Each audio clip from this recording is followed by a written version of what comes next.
Hello everybody, welcome to the video. Today we're actually going to describe and go into depth here with all the different reasons MX Bikes is not in a good state right now. And this has recently popped into my attention. This was not meant to be the video today, but I ended up starting up streaming, ended up going ahead, making a lobby, getting involved, and then no one coming out saying that they can't join me in my server. And that led to everyone talking about server issues, and then that got on to everyone talking about everything. So basically, made a little jot list with everybody and the viewers. We'll be going over all of our notes and whatnot, and be discussing that here today. I'll be reading from a list, so this should go pretty smoothly. Let's hop right on into it. Everything wrong with MX Bikes labeled. The note over here on my right is labeled reasons we hate MX Bikes, starting one with the servers. I think that right now is probably the main concern. They haven't been fixed. Apparently they've been like this for a couple of days now, but I just have not realized it. I'm not heavy into the MX Bikes community at all. I'm kind of my own guy. Don't really pay attention to what everybody else is up to, so this just got to my attention this morning. So hopefully those of you guys who like joining races and whatnot have found something else to kind of satisfy your wants and needs for the couple of days they've been down so far. But I feel bad for you guys because it's becoming a pretty normal thing right now where we just aren't getting the attention back that we need from Pobobo, and there's a lot more to stack onto that by the end of this video for sure.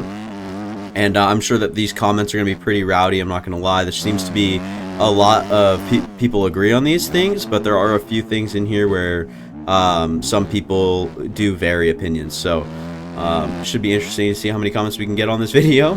If you guys have anything bad to say or anything, at least try to be mature about it. Don't try to be that guy or anything. So yeah, I think servers right now have just been a big problem. We've been dealing with some sort of server issue for the last 1.5, 2 months now, so we are basically just always up against it. It's never a surprise to hear. It's always just, oh, it's MX Bikes, so we've gone to the point now where it's just been shut down so many times. It's just differently interpreted every time. It's like, okay, what's the issue now? It's not the same issue repeatedly, but it's kind of a new issue every single time, and it's so often that, like I said, you're never really surprised by it. And next thing that we have up for reasons we hate MX Bikes is gonna have to be the physics. Some of the physics in the game that just have not been updated due to the lack of updates, and just the way that Pobobo has decided to do his game over right now. So right now we'll talk about the physics. We'll talk about front tucks, crash and reset physics, slow/hill physics for all the newbies out there, and going over ruts will absolutely send you. So ended up just gathering all that. So we'll talk about the front tucks first. It's a common occurrence.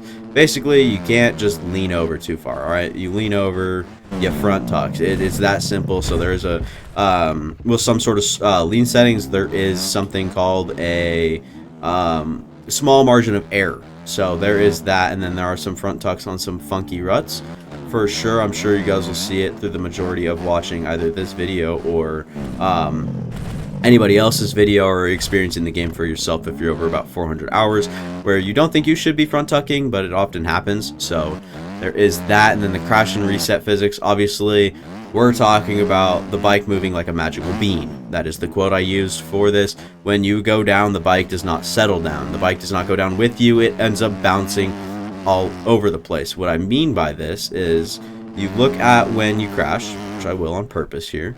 Look at how much the bike, kind of flops around, stays alive for. So it'll kind of tumble for a little bit, and sometimes it absolutely hops onto steroids for a minute, and then will kind of send you, or you'll do about 7,000 front flips or whatever it may be, and that can ruin a lot of people's races. So you go down right next to them pretty subtly. So you just do this right here, and then some reason the bike wants to absolutely fly back up, do 10 barrel rolls to the left and take out 5 other guys. It can happen, so you can never really predict what's going to happen, and it can always be a sign of unlucky or luckiness, if you will. So just another thing. And then also, when you crash, you always spawn backwards. I think that's been a heavily debated thing for some reason, even though it's like proof within the game. I just don't think a lot of people choose to really notice it or care about it. Say I go down, right? I'm up, right? For sure. But they're talking about when your bike tumbles, so that obviously works great. So we'll let the bike tumble, and it always stops sideways, backwards, forward. It's never actually dead on with the track. If you're going, you know, a certain speed, whatever it may be, the certain condition of the crash. So, moving up here into the next little physics thing I want to talk about is the slow physics and the hill physics in this game.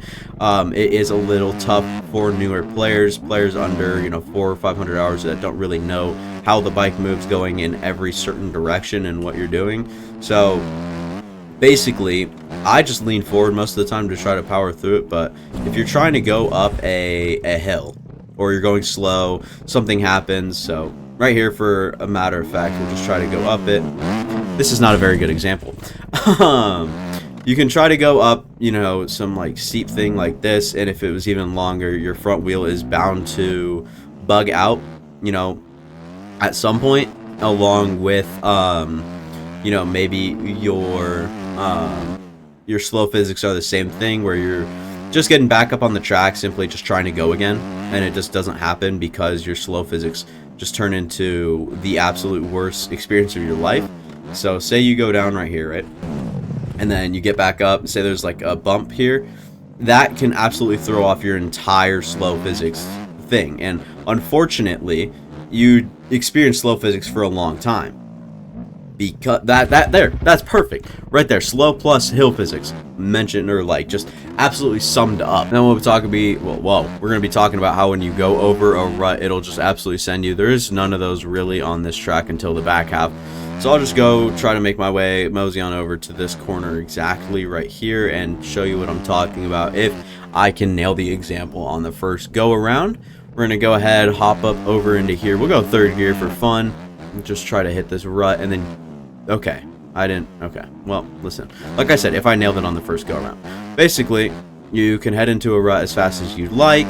You can hop up over into here, but the second you go over the rut, okay, it's just not happening. You guys will understand as time goes on, with your guys' own race and whatnot, or if it happens later. You can go over a rut, and then your front tire just gets absolutely picked up, and then you absolutely get sent to another universe. So that kind of happens.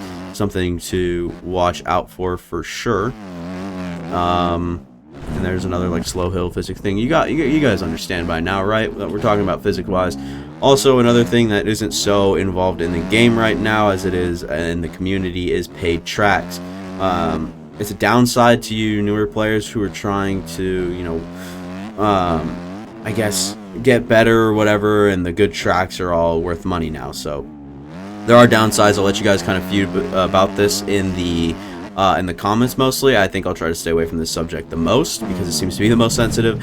So I'll just kind of state what I think right now is it's kind of a W/L. We're getting really good series tracks like the MXGP, this outdoor series. Last year's Supercross is really good, but I think the price could be a little bit better, and I think different systems could be tested with. But I think that with the resources we have right now, we don't have like a Windows, you know, website developer or anything like that, so we don't really have the availability to be so different or versatile or try these things. And maybe we could open our minds up, because some things are just like worth working on, and I think that is a system, whether or not like it's just cheapening, like, or making the tracks a little bit more cheap, or, you know what I'm saying, kind of lower the money down a little bit, or you enter a race fee instead of an actual track fee, you know. So there is all those different arguments to be made. I think it's more pros than cons right now, though, but there are seeming to be a lot of more of the smaller cons than there are the big pros. So seems to be like little issues here and there with the paid track conversation, and then there is a lot of good things to come along with it as well. So I think that you can really look at it either way. You can make good points either way and get people to agree with you either way, but everyone will kind of have their own little standpoint or their own little thing to that bugs them about it due to personal circumstances or just anything of that nature. So we'll move over into the next one. That's traction and just all the tires that you need to know. Sand is not unrideable, but I'd like it to be a little bit better. But right now I think traction is like a little bit different. You guys are seeing right now in this track especially. I don't normally lose traction this often, but It seems to be happening quite often right now, but it's all about using like the right tires. Oh, this soil type takes this. It's like it shouldn't be that complicated. Someone should just be able to hop onto the track without knowing the depths of the game right now, without, you know, going through and then just experiencing straight ice on the ground, you know. So that is a little bit different. One of the biggest things I know about is putting that that 120 tire on. I'll show you guys really quick here. Just go to garage. It's that 120 right here that really helps a lot. I run the Pobi stock tire. You guys do whatever you want, but there is that, and it seems to help quite a bit with traction, but you still lose it every here and there, and it's not a great thing to have all these different tires for all the different things, you know. So sure, you can keep it that way, but people that just get the game probably will have a hard time understanding and getting used to that aspect. So it is a little unfortunate if you're trying to you know, learn the game. Just another thing to add on that, you know, you may not like or may not drive you to play the game as much, is because you just can't find the right tires, or you just want to play the game for fun, but you can't because you're sliding out too much. All that fun stuff all summed up into one, along with sand being, you know, still a little bit of an L, especially with traction. Like, you just slide out immediately on it. So sand is not a friend of mine. I hate sand in this game, and I don't think I'll ever be a sand track type of guy. But with good traction, I can see me liking them little more and more. So yeah, I don't know. I just a few things I'd like to be changed in the game, obviously, and I can't imagine what a new player might feel like or whatever. And you might think like the stock setup is absolutely goated, but you can definitely get better. Next thing I'm gonna talk about is complicated settings. If you guys like are setting up your game, you guys basically have to go off of someone else's tutorial. You can't manually make your own settings at this point. Sure, you can test with every single setting in there and max it out and then try it, and then you absolutely go to 0 value or whatever it is on that same setting, test it out, find the medium, and kind of roll with it. So you kind of have to go off of someone else's tutorial or settings or whatever it is, because it's all so complicated, and that's what comes along with the simulation game. You have to be willing to put that time in to get the right settings and whatnot. So I don't know, all up to you guys whether or not you guys think that that's an issue, but I definitely think that complicated settings could be harsh for a new player and just players all around that are trying to improve on their settings, especially if they feel like that's the issue. Next thing we want to talk about here is that Poboso, the creator of MX Bikes, just doesn't care about his game anymore. This is turning out to be a really long video, but I can rant like no other, so let's keep it going. Poboso really doesn't care about his damn game, and that really frustrates me. It's rarely updated. We see game crashes, load time's not quite what he would probably like it to be, or what the players would quite like it to be. So that kind of sucks, but we're looking at a bunch of different reasons right here. You can kind of go over any of them, make a very valid point. So I think everyone basically knows that the creator of the game is not invested in the game. He's not high stakes on the game. He'd rather, you know, go work on whatever other games he's making right now, and he has come out and said he doesn't care. So there is that, and a lot of it does kind of lead from that, whether it's netcode, which we'll talk about. Netcode has been a big issue in MX Bikes recently, especially with like Papedi and whatnot, where someone can be right next to you and not even touching you. I'm in this outside, say our lines are merging right here, say someone's to my left right here, and I'd still knock them off because the netcode is so different. If you guys don't know what netcode means, I recommend looking it up because it is super hard to explain, really, if you want to get into detail with it. So it's basically like someone can come up the inside right here and I don't even touch them and I still go down thanks to netcode, and just like where timing and physically like where they're at on the track is just different from where the code has them. So it's like kind of someone invisible like hitting you when they're already 2 feet in front of you. So it's a little different and a little hard to explain. It's like I mentioned, a little different. It's a little different from any other complaint I have here, but netcode is a huge problem in the game right now, and I don't think people are gonna disagree at all with that one. Also, no cheater bikes. We're looking at the Honda right now, and then if you guys look at the 450s, majority has it. That the Honda, or the Yamaha 250, excuse me, is much better. It is just mighty. It is crazy. It is absolutely absurd, the amount of skill it takes to ride that versus any other one. It just seems that the Ys use the clear cut number one. I think all bikes deserve a chance to be, you know, viable, usable, all of the above. So you shouldn't make them so far apart, and I think that bike setup, you can help a bike a lot with that and tune it to your liking a lot.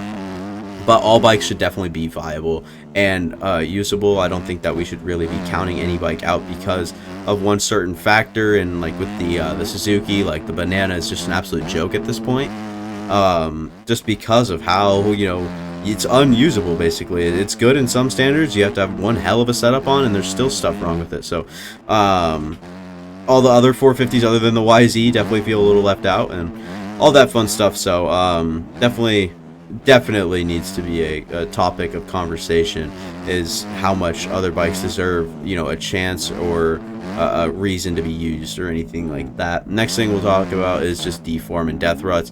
If you guys don't know what I'm talking about, death ruts, basically you can ride a track like crazy, get these ruts in it, and then reset the track, and then boom, there's something called death ruts. These ruts that don't go away, and only half of it or some part of the rut, or partially the rush, oh my god, the rut is partially gone. Oh my lord, I am struggling with words right now. Basically, you'll see a rut, you'll reset your track, you'll go back to that same rut, and it is partially gone, and then it gets like deeper, it gets like really weird. It's just a death rut, and that's just kind of what we're calling it nowadays. There's a front tuck, by the way. And so there is that. E-road could be a little bit better. I think a lot of it has to do with the soil types and the track creator. The TFC ruts are good, in my opinion. They're not great. Some of them are like way better than others. But on this track alone, there are some pretty good ones, and then there are some pretty bad ones. I will actually go up here to show you what are the bad ones, and then that'll cap it off for this video. But one hell of a video, one long one for sure. But this rut right here on the inside, if you're gonna come in and try to nail it, like look at that, look at that. Not fun. So that'll do it for me. Thank you guys for watching. I do appreciate it plenty. And if you guys did enjoy, make sure to consider leaving a like, and also subscribing to the channel would mean a lot. And I'll see you guys next time.